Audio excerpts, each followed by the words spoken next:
আজ থেকে প্রায় ৩৭০০ বছর আগের কথা, যখন আধুনিক সভ্যতা বা সংবিধানের কোনো নাম নিশানা ছিল না।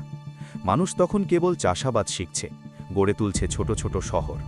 কিন্তু সেই প্রাচীন মেসোপটেমিয়ায় ব্যাবিলন নামক এক সাম্রাজ্যে জন্ম নিয়েছিল এমন এক আইন, যা শুনতে আজও মানুষের গায়ে লোম খাড়া হয়ে যায়। আপনি কি কল্পনা করতে পারেন এমন এক সমাজ যেখানে আপনার একটি ভুলের কারণে আপনার হাত কেটে নেওয়া হতে পারে, কিংবা আপনার ছেলের ভুলের কারণে আপনার প্রাণদণ্ড হতে পারে?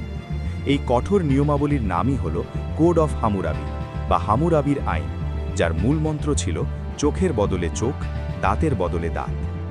আজকের ভিডিওতে আমরা ফিরে যাব সেই প্রাচীন ব্যাবিলনে, জানব কে ছিলেন এই রাজা হামুরাবি, কেন তিনি এই পাথর খোদাই করে আইন লিখেছিলেন, এবং কেন ৩০০০ বছর পরেও এই আইনগুলো সারা বিশ্বের গবেষকদের অবাক করে দেয়। ১৭৯২ খ্রিস্টপূর্বাব্দ।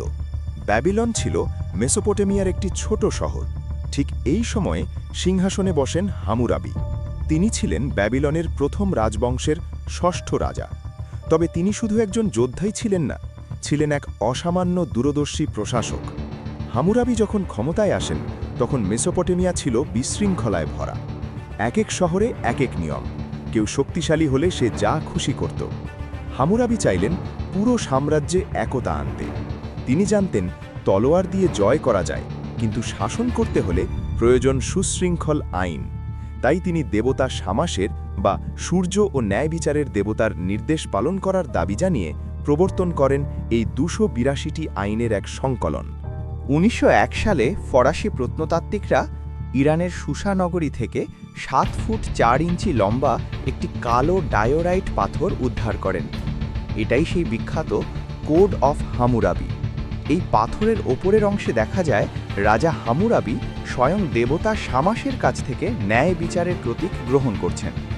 এর নিচে খোদাই করা আছে ২৮২টি আইন। এই আইনগুলো লেখা হয়েছিল কিউনিফর্ম লিপিতে। এগুলো কেন পাথরে লেখা হয়েছিল জানেন? যাতে কেউ এই আইন পরিবর্তন করতে না পারে। এগুলো শহরের মাঝখানে রাখা হতো, যাতে শিক্ষিত অশিক্ষিত সবাই বুঝতে পারে রাজার আইন সবার জন্য সমান।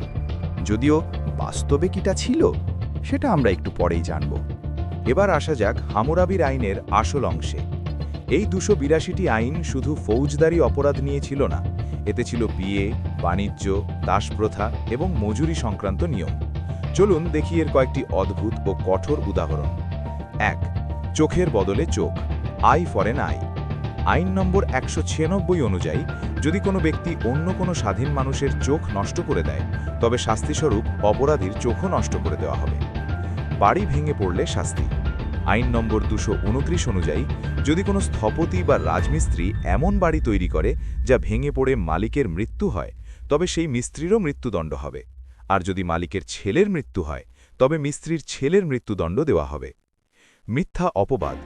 কেউ যদি কারোর বিরুদ্ধে হত্যার মিথ্যা অভিযোগ আনে এবং তা প্রমাণ করতে না পারে, তবে সেই অভিযোগকারীকেই মৃত্যুদণ্ড দেওয়া হবে। ডাকাতির শাস্তি। কেউ যদি কোনো বাড়িতে শীত কেটে চুরি করতে গিয়ে ধরা পড়ে, তবে তাকে সেই গর্তের সামনেই মেরে পুঁতে ফেলা হতো। চিকিৎসকের ভুল।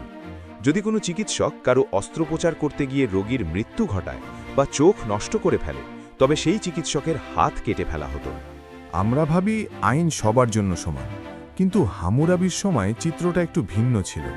এই আইনের কঠোরতা নির্ভর করত আপনার সামাজিক মর্যাদার উপর। অভিজাত বনাম সাধারণ। যদি একজন অভিজাত ব্যক্তি অন্য এক অভিজাতের চোখ নষ্ট করত, তবেই তার চোখ নেওয়া হতো। কিন্তু সে যদি কোনো দাসের চোখ নষ্ট করত, তবে তাকে শুধু কিছু জরিমানা দিলেই চলত। নারীদের অধিকার। অবাক করা বিষয় হল, সেই প্রাচীন আমলেও হামুরাবির আইনে নারীদের কিছু অধিকার ছিল। যেমন স্বামীর নির্যাতনের বিরুদ্ধে স্ত্রী তালাক চাইতে পারতেন এবং নিজের মহারানা ফেরত পাওয়ার অধিকার রাখতেন। কেন আমরা আজ ৩৫০০ বছর পর হামুরাবিকে নিয়ে ভিডিও বানাচ্ছি? কারণ এটিই ছিল বিশ্বের প্রথম লিখিত সংবিধানের একটি মডেল। পরবর্তীতে বাইবেলে এবং রোমান আইনেও চোখের বদলে চোখ নীতির প্রভাব দেখা যায়। হামুরাবি শিখিয়েছিলেন যে বিচার ব্যবস্থা হওয়া উচিত তথ্য প্রমাণ নির্ভর, গায়ের জোর নির্ভর নয়।